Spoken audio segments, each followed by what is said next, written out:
Hey Gavox here, welcome to Notes from the Madden Underground. Let's go through the news of the hour before we go into the bulk of the video where we talk about some of the things going on in Madden right now. You might be asking yourself, why are you Notes from the Madden Underground? Well, Notes from the Madden Underground from Dostoevsky presents itself as an excerpt from the rambling memoirs of a bitter, isolated, unnamed narrator. Couldn't fit me better than that at all. So, Seahorn, talk about bitter, him getting the limited. Damn, I invested in like 6 of these, and getting a limited really fucks him up because he's expensive, so the cards underneath him won't be as much. So, rip to us who invest in the athletic corner. I don't see his price going up. Maybe it goes up. I don't know. Sell on hype maybe tonight. Maybe I'll see if I can offload a couple, but sad. We missed it 2 out of 3. The other ones we're getting Corey Dillon, 91 speed. I mean, here's the thing. He's a solid card overall. With the power up, 94 speed, you get up to 97 then with Madden and the Brawler Chems. 97 speed corner at 6'2", very nice. Especially if you run a Giants theme team, get it up to 98. Dillon is another halfback. You know, we get a new one every week. We got 2 big ones this week with him and Saquon. We'll get to Team of the Week in a little bit. That's part of our notes that we want to get through.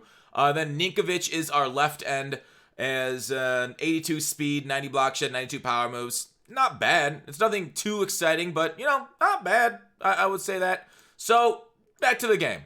While we're doing this, while we're talking about our thoughts on the game and the content and everything about MUT and gameplay and the patch, let's pull some get a player packs because as you saw in Market Monday this week, pretty profitable. All right, let's get through the patch first.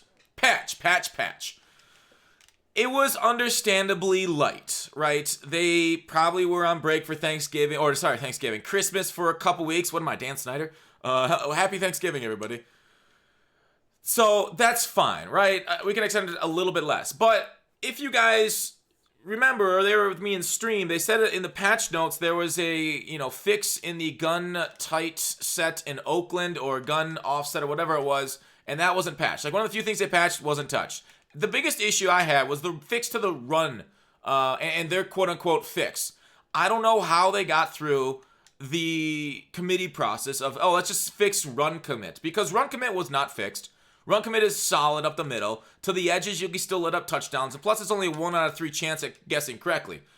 That was not the fix we needed. Ideally, I would have had them work like a month longer on getting a fix to pursuit, play rec, force defenders, push, that kind of stuff that we actually need versus just a hack around that we currently got. And then somebody also made a good point about the patches, like, how many times it feels like they patch the things, but they repatch it every year just to kind of score points, maybe with their boss. I don't know. Like maybe their boss is like drunk off his ass and he doesn't remember. He's like, oh, good job, you patched the field goal block glitch or the fake field goal glitch that you've had to patch the last few years. It's just madness that these are the things we keep. The same problems keep popping up year to year, and that the patches don't kind of keep. You know what I mean? We've had these contain blitzes that haven't been patched for 3 years. Last 2 years they patched them. This year they're not touching it as much.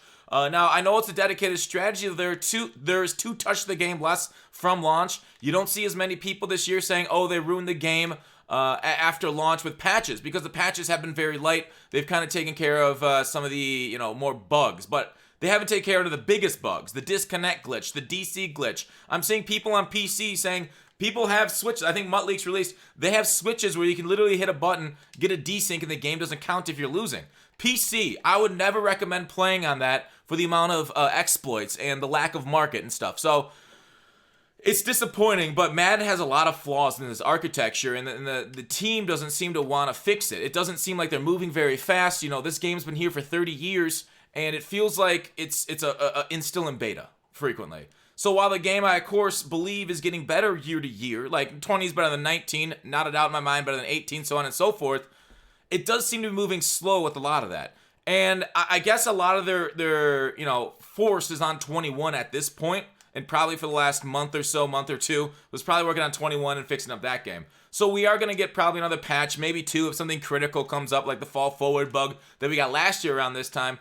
But I think overall that it's still disappointing to see what they focused on, what the time that they put in was the run commit, which seems like the most the worst thing to kind of put in it because it's so unrealistic. It's not football at all. Like if they're working on this shit for next year, great. That's much better. If they're working on balancing abilities, if they're working on that stuff that we talked about, force defenders, players playing their stats. I saw Deion Sanders square up, shed a block from T.O., who has 20 or 30 more run block than him.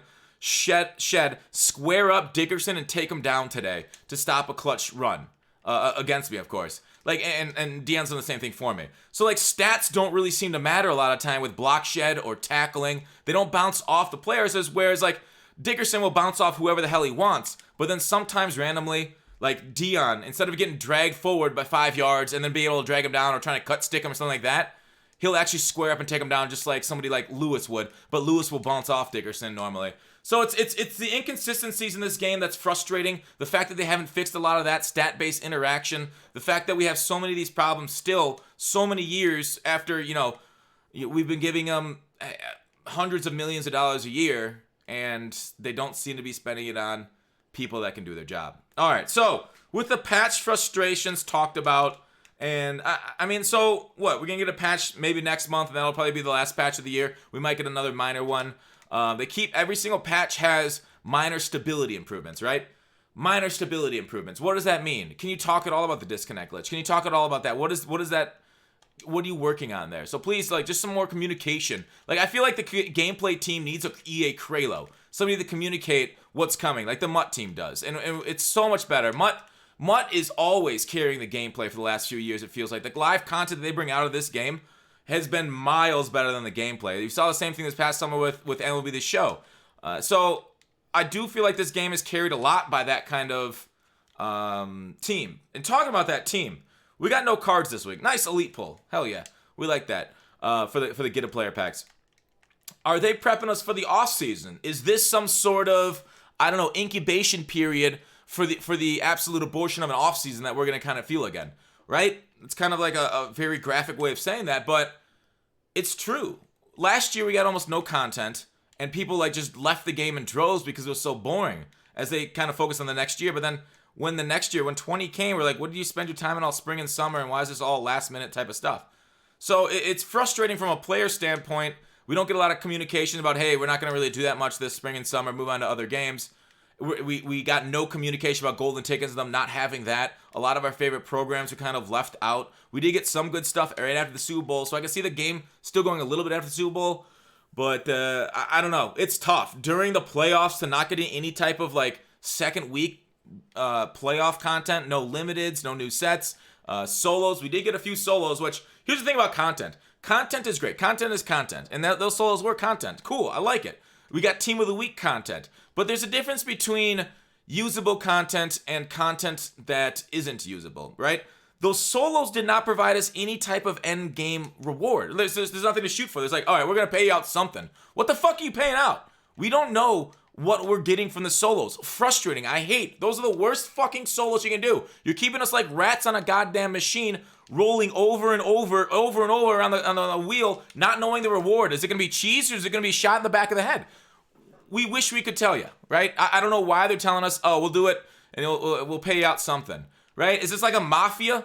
Are we going to go to like Lake Tahoe? And they're like, oh, we'll take care of you. Don't worry. Boom. Jake Stein shows up. Gun to the forehead. Like, what are we doing these solos for? So, usable content. Saquon Barkley came out this week as the master set, as one of the master sets, cards, and all of them came out. 93 overall. That is worse than cards we got 2 months ago for the NFL 100, for the Dickerson, still dominating the meta. Why isn't that 94? We saw Football Outsiders that we're getting. I'll show it to you on my screen. I tweeted about it earlier. Like, these things, Football Outsiders could be such an amazing program, but we don't get him usable, right? 91 Perriman is solid because of his speed. He's a budget card. But why do we need budget cards? Budget cards are great being like older cards that were good, right? Like if Kenyon Drake was a 94 and everything was like usable, wouldn't that be better for theme teams, right? Theme teamers, as one of them myself, they only hate limited time cards because they're super fucking expensive, right? Usable cards that go for training value are wonderful for theme teamers. So I don't want to hear this, oh, these are great for a theme team. Noah Fant might be fast. It might be great for a theme team. It'd be better if he was a 92, 93, 94, right? That way he'd be great for your theme team. Like, we're not looking for good cards. This doesn't tickle my fancy. Like, a 93 kicker, good. All right? It's one of the top kickers right now. But why isn't it more relevant to cards? So, like, getting out, and one of the things MLB The Show did really well this year is their content. They didn't put out nearly as much as Mutt, but it was mostly all usable.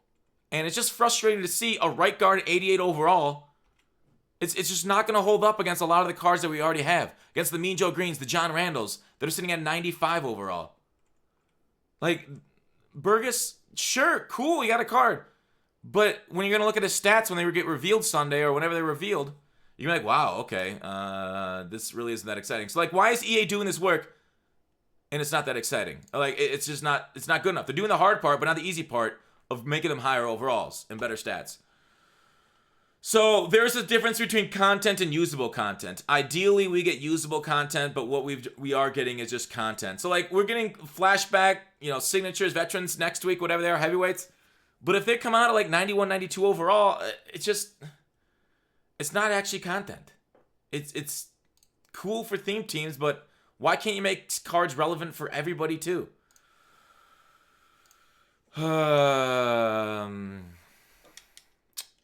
Yeah, I think that's what I want to talk about.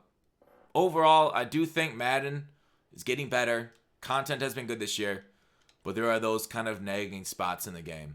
And that's what I want to leave it as. All right? Hope you guys enjoyed this notes from the Madden Underground. That's it for today. I'll go over the legends one more time. And then we'll peace out. Seahorn, 93 speed, limited. He'll be like 600, 700K maybe. Maybe less, I don't know. Sunday, buy him. Corey Dillon and Ninkovich. It's too bad I can't use the power pass on him. We need a 96 power pass, hopefully for Series 5. Thanks for watching Call to Action. I'll see you tomorrow.